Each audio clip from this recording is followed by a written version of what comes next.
Caitlin here, and welcome back to our spoiler session for the Winds of the Ominous Moon. Sorry that this video was a little bit late. As I said before previously, I had a very busy weekend. I was at a wedding pretty much all weekend there. I was totally exhausted by the time I came home on Saturday. And then on Sunday I was away to see a show that was on that night, and I was just totally exhausted. And I didn't have the time to get these spoilers out on Saturday when I had originally planned, so that's why they're coming out here on Monday. I'm still only going to be covering the ones from Wednesday, Thursday, and Friday. I know that there were spoilers out today on Monday, but I don't want to make this video way too long. So we're still going to cover Monday and Tuesday spoilers on Wednesday, like I had originally planned. And hopefully we can catch up a little bit and play a little bit catch up and get on top of these spoilers. The majority of these I think I'm going to probably just brush over, mainly because some of them are actually pretty simple, and some of them I really just have no opinion on, or there's really not much to talk about in terms of them. But starting off here with fire spoilers here, we have Wilser, the Archmage of Fire. He is a hefty 6-cost resonator with 3 fire and 3 void. He's a 14/14 wizard. He certainly looks a lot different than what he used to look like as the Demon King, but whenever you play a chant, you copy it, you may choose new targets for the copy. This ability triggers only once per turn, which is pretty insane already. I mean, he is an SR and an expensive one at that, so probably by this point in the game, it would be pretty handy to have copies of your chants. He also has a God's Art, which is Grand Entrance, which is 2 fire.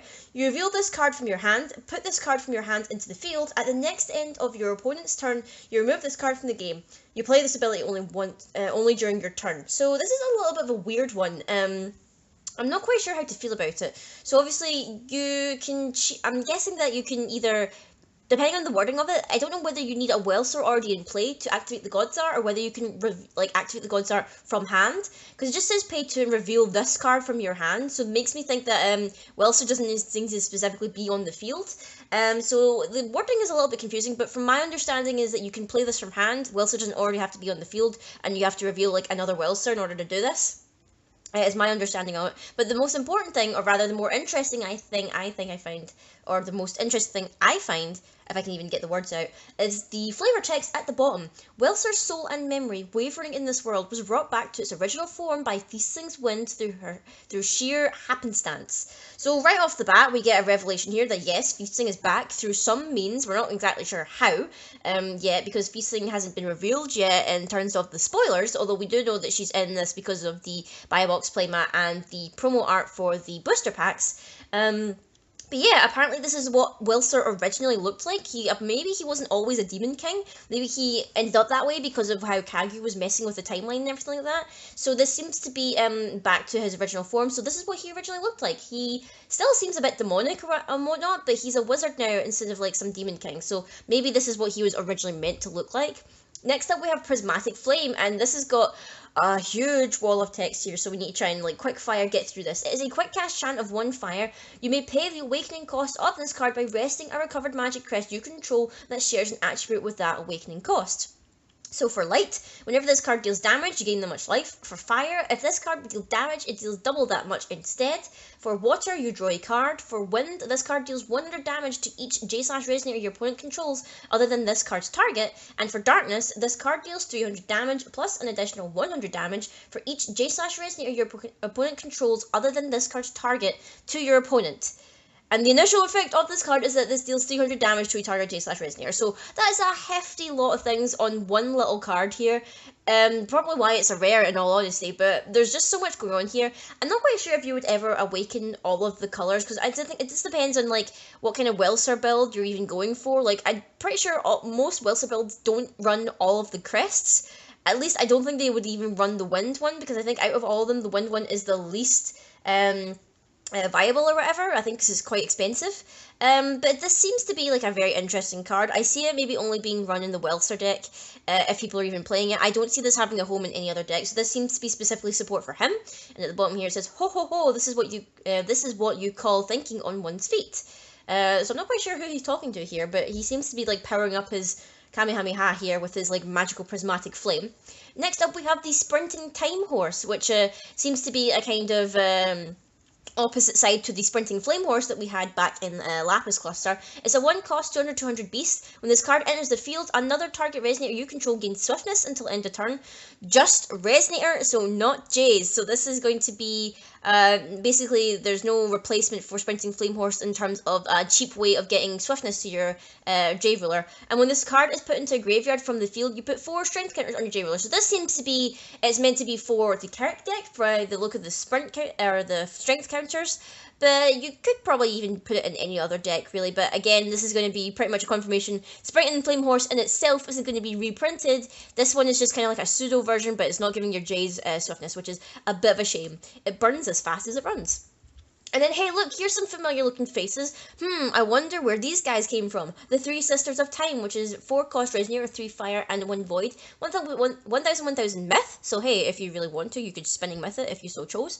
At the beginning of your main phase, choose 1 at random. Remove the top card of your deck from the game. You may play that card until end of turn, or you pay 1 fire less to play your next chant this turn. Or your opponent cannot play chants until end of turn. So this is really bizarre, especially the characters themselves, because these characters are kind of synonymous with Alisaris, with Alice Cluster and whatnot, and the whole removing things from your deck I feel like that doesn't really synergize well with any of the rulers we've got in the current format. So I'm not really too sure what they were thinking when they were printing this. I guess maybe it could work with the older Gil Lapis, I suppose, the black-red one. But I'm not exactly too sure who this really would be for. Maybe Wilser could use it, maybe Adelbert, I'm not too sure. I'm not too sure who this card is specifically aimed for, ruler-wise, but it seems to be a different card at the very least. And then we move on to the green spoilers, and of course green is coming out again with some really good stuff. People like, rat on that green is way too overpowered in terms of the other colours, and yes, I would agree. Because we have this one, Fairy of the Holy Tree, which is a 3 cost Resonator, 1 wind and 2 void, 700, 800. It's a fairy. You gain barrier. That is literally it. That is the only thing it does. It gives yourself barrier, which is pretty cool in itself. The only thing is that this fairy is probably very easy to kill. And again, another instance of a fairy who has wings that doesn't fly. We've got back to that old trope again with, hey, it's got wings but doesn't fly. At the bottom here it says, the breath of Ataratica blesses this wonderful world. All the mentions and all the references back to Ataratica give me a horrible feeling that we might be going back to Ataratica in the next cluster, which makes me very, very worried, because I was hoping we would go to a completely different world and nothing to do with Ataratica. So I'm very concerned here, because we've got several cards popping up that are related to that world, so I'm not too sure what is happening here. Our next one is Reincarnation of the Holy Tree Yggdrasil. Look, Yggdrasil is now a girl. You've got your anime tree waifu here, just what you always wanted. It's a 2 cost, it's 2 wind, it's a 0-800, so it's not attacking anything. It's an ethereal tree / elemental, so I suppose if you wanted, you could splash it in your elemental guild deck. Whenever another Resonator you control is put into a graveyard from the field, search your deck for a Resonator with total cost less than that Resonator, reveal it and put it into your hand. Then shuffle your deck. This is really only handy for things that are not 1-drops, because if 1-drops are dying, you're not really getting a search, because the only thing that's less than 1 is a token, and tokens aren't going to be in your main deck. So this is really only useful for things with a higher cost. I'm not too sure whether or not Gil would play this, or maybe even Scheherazade would play this. I'm not too sure really, but it is an SR, and it seems to be a very interesting card at the very least. The final story that Scheherazade had entrusted. So she's got a book here, maybe that she's the one that summoned Yggdrasil, I'm not too sure. And for some reason she made her into a beautiful kind of mantis butterfly girl thing instead of a tree, even though she still counts as a tree for some reason, but I'm not too sure. And then next up we have this chant here, which has made quite a few people angry in the fact that it's a story. So it is Seed of Rebirth, it's a 3 cost, it's 2 wind and 1 void. Put target Resonator with total cost 1 and the target Resonator with total cost 2 from your graveyard into the field. Now the problem with this is obviously that while it is like this, it does not have quick cast. Scheherazade is able to cast this at quick cast speed because it is a story, which is pretty insane. And then at the bottom here it says, I see, she did it to protect this. So I'm not quite sure what Rhea and Scheherazade are talking about here. They seem to be referring to this strange orb in the middle of them. I'm not sure whether this is meant to be a stone, whether this is meant to be representative of Feasting's magic stone when she gets transformed into the magic stone and whatnot. I don't know what this is referencing to, because it's a weird orb, so I'm not sure what is going on. Rhea seems very confused here, and Scheherazade doesn't seem as evil as she normally did in the last set, so I'm not too sure what's going on here, what they're discussing, but maybe we'll find out soon enough. And then finally for the wind one, we have Vivian, the envoy of rebirth. Again, another reference to fairies and Ataratica, which gives me the fear that we're going back there next cluster. But she is a 3-drop. She's 2 wind and 1 void, rather. She's a 600-500, so pretty on the weak side for a 3-drop, which kind of puts me off her, even though her artwork is very pretty. When this card enters the field, put target non-magic stone card from your graveyard into your hand. Pretty simple enough. Led by Yggdrasil, she landed in a world different from Ataratica. So, I don't know if we're going to be seeing someone else from Ataratica. They did say that we would see a quote-unquote new character who would be part of the next cluster, so I'm not too sure whether we're going to have the same deal again where, hey, it's going to be a new character from the new cluster and it's just going to be like some older version of an Ataratican character like Valentina or something like that. I have no idea, but fingers crossed. I just pray that we don't go back there because I want to see a new world, but I'll probably be talking about that later on in the week. And then finally we have the darkness spoilers, which to be honest I'm a bit surprised that they spoiled Rhea this early after we got this, like, the AJ ruler spoiled this week already, because we already had Kaguya spoiled. So I'm really surprised that they did this. There's not really much to say about Rhea herself, because literally we are only seeing her God's Art. That was the last thing to get unveiled from her sealed abilities and whatnot. So I'm not going to be talking about Rhea for too long. Her new artwork is alright, I guess. This is the same artwork that's used on the booster packs and the promo playmat and everything. The only thing that's kind of different is that she's got different flavor text at the bottom, I believe. So at the bottom it says, "Dearest mother, I'll be going now to settle this once and for all." So this is the first time that Rhea has ever mentioned her mother. As you know, I like to joke that mothers just don't get featured in Force Will very much. It's always the fathers. It's always fathers that are mentioned. So I wonder who Rhea's actual mother is, because she seemed to have some kind of relationship with her, or she knew her at some point, because she seems to reference her now. Don't know whether that's going to be relevant or whether this is just meaningless flavor text just to give her something a little bit different, but we already know what she does on this side. It's not changed at all from the last time. Moving on to her J-Ruler side, again, it is pretty much all the same. The only thing different is that we now have her unsealed ability, which is Eye of Ragnarok. So I guess this kind of confirms that she has a piece of Ragnarok herself, and it's actually her eye, which is very, very interesting. I was joking that it was a Sharingan or something like that, but it seems to be she's got the Eye of Ragnarok. Whether or not she was given that by her dad, the Mikage, or whether she was there at the time that the Ragnarok was broken up into different pieces, I'm not too sure. But her ability here, Eye of Ragnarok, when this card enters the field, look at your opponent's hand and choose a card. Until the end of your opponent's next turn, your opponent cannot play the cards that share a name with that card. And I feel like this sealed ability is pretty much a massive letdown. I don't think this really helps Rhea in the slightest. I still have the belief that she is better on her ruler side than her J ruler side. This artwork is kind of cool, I guess. It's kind of neat. I'm not too sure how I feel about her very, very, very long legs. Her legs seem to be very long here. I mean, it is kind of nice. I think I might prefer the artwork for the previous Rhea, who I like the color scheme maybe a little bit more, but it does seem nice. And I'm just really disappointed. All this build up to Rhea's sealed ability, and it really isn't that interesting. I feel like especially if you're playing against Nayu or something like that, who's only going to have one-offs of everything. It's like, hey, that's not really going to help them too much. So I'm not too sure what to think of it. With determination in hand, forge your own path to the future. Nothing else really to say about it here. That's really all we get from Rhea and her updated artwork and her sealed ability, which I really don't have a lot of feelings towards. I still prefer the older artwork as well. So I'm not too sure what to think. Moving on, we have Life or Death Struggle, which is a 2-cost chant. It is 2 darkness. Each player discards a card, then each player banishes the Resonator with the highest cost among Resonators they control. So a little bit similar to, I believe the card is Soul Hunt, if I remember correctly. There's a card similar to this back in Alice Cluster. I believe it was a 2-cost or maybe a 1-cost.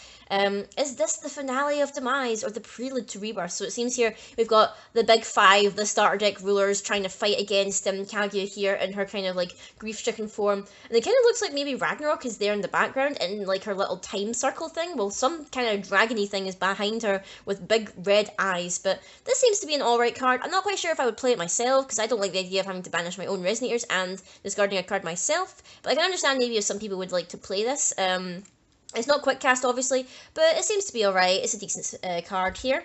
Next up, we have The Night Before the Decisive Battle, a 1-cost chant, a lovely artwork here by Mad. They always draw Rhea really lovely, I think. Search your deck for a mystery, reveal it and put it into your hand, then shuffle your deck. So a little bit more support for mystery cards, although I'm not quite sure, this card itself isn't a mystery as well. But it would have been cool if maybe we got resonators that were mysteries as well, and then that would kind of help, because there's not really a lot of mystery cards for Rhea in particular. And I always did say, why are they called mysteries if they have nothing like really to go with? Like there's no really like mystery support, I feel, but I guess this is like a small bit of support. At the bottom here it says, the night before the decisive battle with the time-spinning witch, Rhea told Gil everything that had happened up till now. So I'm very, very curious if like she's going to tell him why the time-spinning witch is here, why things are kind of weird. I wonder if she's going to tell him that he's going to be going on a different path, or his path has been changed because of what the time-spinning witch has done.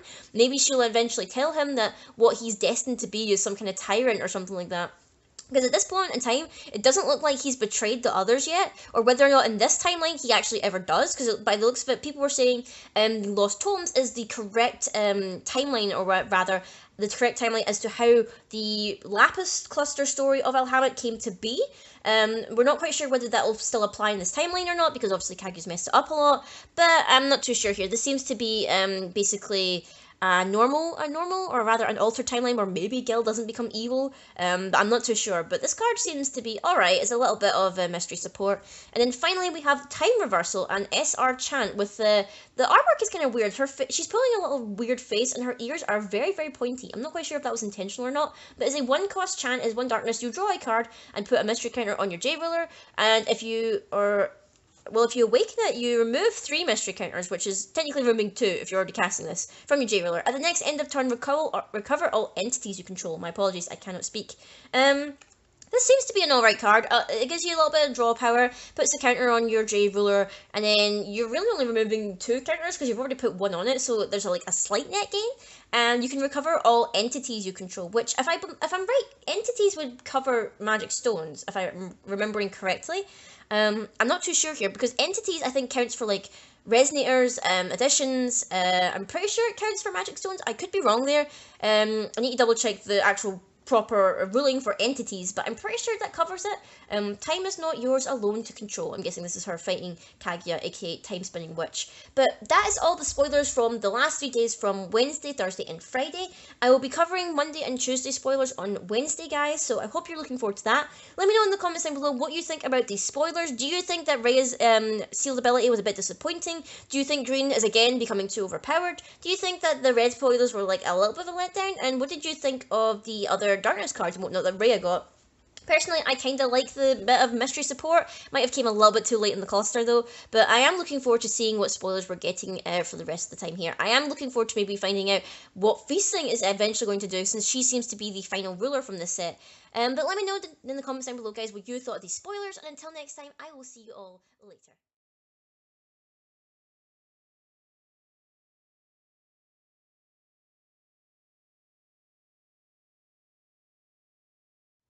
This video was made possible thanks to patrons such as Houston Moore, Alucard, and Craig McCutcheon.